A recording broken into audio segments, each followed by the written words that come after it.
Udah gue record dar nih mulai aja. Oke, sudah.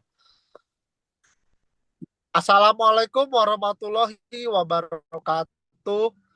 Kami dari kelompok Mawar Putih izin mempresentasikan hasil diskusi kami yang berjudul Analisis Kasus Hukum Telematika Kasus Kebocoran Data BPJS Kesehatan yang beranggotakan dari saya sendiri sebagai moderator, Muhammad Umar Ali Mahfid, M. Farhan Marhasan, Muhammad Arbi Araid, Atala Justitio Kadapi, Muhammad Mirja Mutawali, M. Husin Hatang.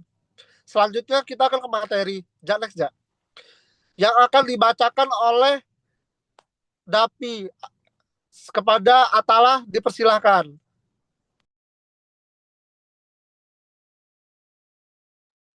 Latar belakang, dalam era digital yang semakin berkembang, perlindungan data pribadi menjadi isu yang krusial dalam hukum telematika. Data pribadi memiliki nilai ekonomi dan sosial yang tinggi, sehingga rawan menjadi target kejahatan cyber. Di Indonesia, salah satu kasus terbesar yang mengundang perhatian publik adalah dugaan kebocoran data 279 juta peserta BPJS Kesehatan pada tahun 2021. Data tersebut mencakup nomor induk kependudukan atau NIK, alamat, nomor telepon, hingga gaji peserta, dan diduga diperjualbelikan di dark web. Kejadian ini memicu kekhawatiran terkait lemahnya sistem keamanan data serta efektivitas regulasi yang ada dalam melindungi privasi masyarakat. Oleh karena itu, kasus ini akan dianalisis menggunakan aspek-aspek hukum telematika untuk melihat sejauh mana aturan yang ada dapat mengatasi permasalahan kebocoran data serta bagaimana penyelesaiannya.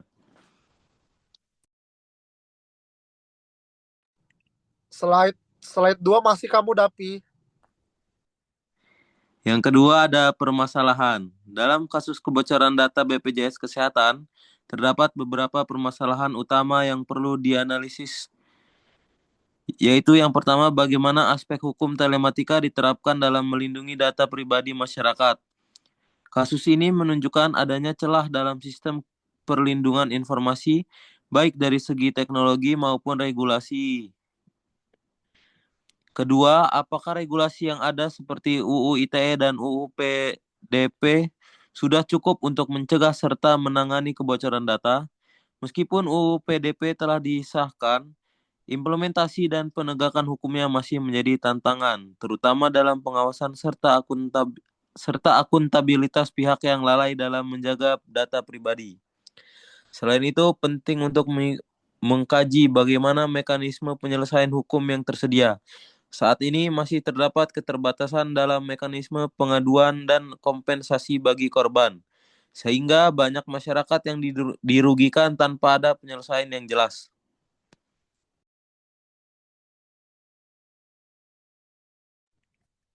Baik. Untuk slide 4 dan 5 akan dibacakan oleh teman kita Farhan. Kepada Farhan dipersilakan.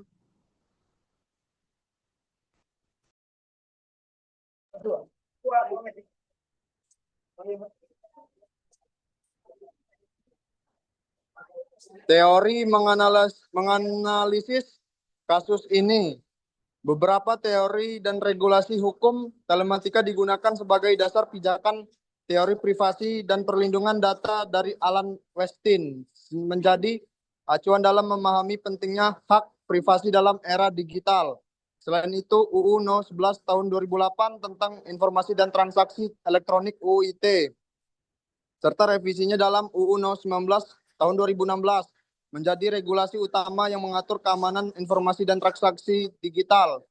Regulasi yang lainnya relevan adalah UU nomor 27 tahun 2022 tentang perlindungan data pribadi dalam kurung UU PDP dalam tutup kurung yang mengatur hak-hak pemilik data serta kewajiban pengelola data dalam menjaga keamanan informasi. Selain itu, teori keamanan cyber juga digunakan untuk memahami bagaimana serangan cyber dapat menjadi serta langkah-langkah mitigasi yang dapat diterapkan untuk mencegah kebocoran data di masa depan.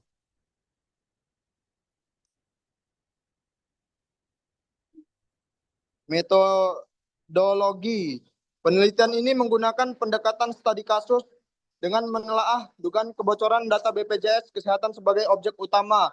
Sumber data yang digunakan berasal dari berita, laporan investigasi, serta regulasi yang mengatur perlindungan data pribadi. Analisis dilakukan dengan membandingkan kasus ini dengan peraturan yang berlaku, serta mengkaji berbagai aspek hukum telematika yang relevan.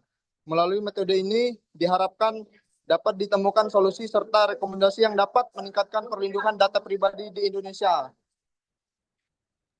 Selanjutnya, Selanjutnya akan dibacakan oleh teman kita Muhammad Mirja. Kepada Mirja dipersilakan. Baik, selanjutnya pembahasan. Yang pertama itu aspek privasi dan keamanan informasi. Dalam kasus kebocoran data BPJS Kesehatan, aspek privasi menjadi sorotan utama. Informasi pribadi yang seharusnya hanya dapat diakses oleh pihak yang berwenang ternyata bocor dan diperjualbelikan secara ilegal. Hal ini menunjukkan lemahnya sistem keamanan dalam melindungi informasi sensitif. Berdasarkan Undang UU PDP, setiap pengelola data memiliki kewajiban untuk menjaga kerahasiaan dan keamanan data pribadi. Namun dalam kasus ini, sistem keamanan BPJS Kesehatan nampaknya tidak cukup kuat untuk mencegah akses yang tidak sah. Kemudian ada aspek perlindungan data dari serangan yang tidak sah. Salah satu tantangan utama dalam hukum telematika adalah serangan cyber yang semakin canggih. Dalam kasus ini BPJS Kesehatan. Dugaan kebocoran data menunjukkan bahwa sistem keamanan yang diterapkan belum mampu menghadapi ancaman cyber dengan optimal. Padahal regulasi seperti UU ITE dan UU PDP telah mengatur perlunya langkah-langkah teknis untuk mencegah serangan cyber. Lemahnya enkripsi data dan kurangnya pemantauan terhadap akses sistem menjadi salah satu faktor yang memungkinkan kebocoran data ini terjadi. Baik, selanjutnya untuk 2 slide ke depan akan dibacakan oleh teman kita Muhammad Husin Hatang. Kepada Husin Hatang dipersilakan. Ya, yang selanjutnya aspek kepemilikan data dan hak cipta. Dalam hukum telematika, kepemilikan data jadi isu penting. Data pribadi sejatinya adalah milik individu, bukan milik institusi atau pemerintah.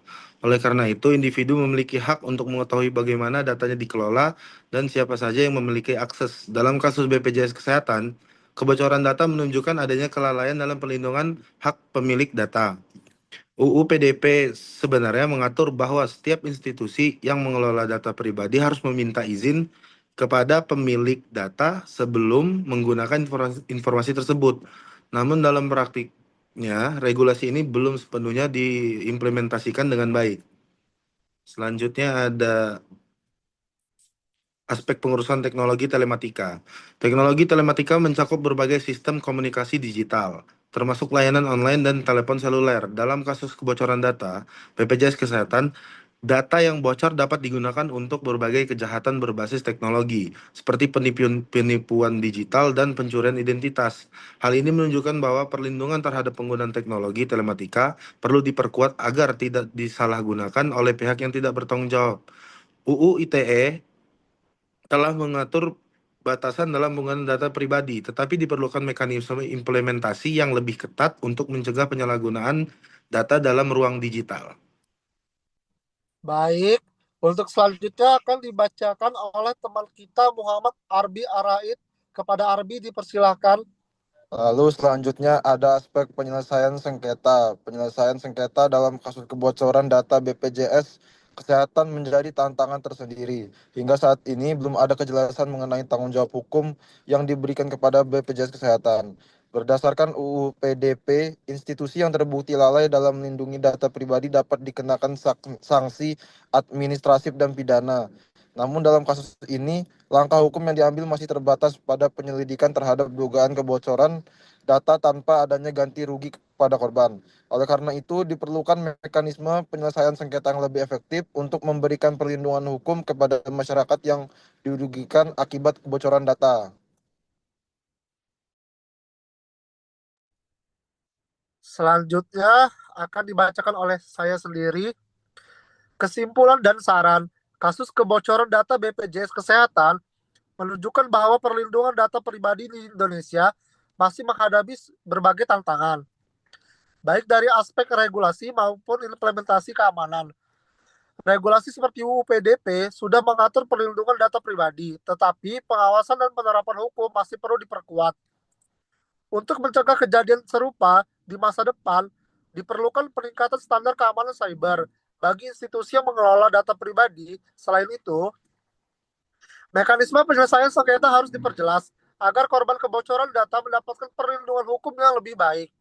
Dengan langkah-langkah ini, diharapkan sistem perlindungan hukum yang lebih baik. Dengan langkah-langkah ini, diharapkan sistem perlindungan data di Indonesia dapat lebih kuat dan mampu menghadapi ancaman kejahatan cyber yang terus berkembang.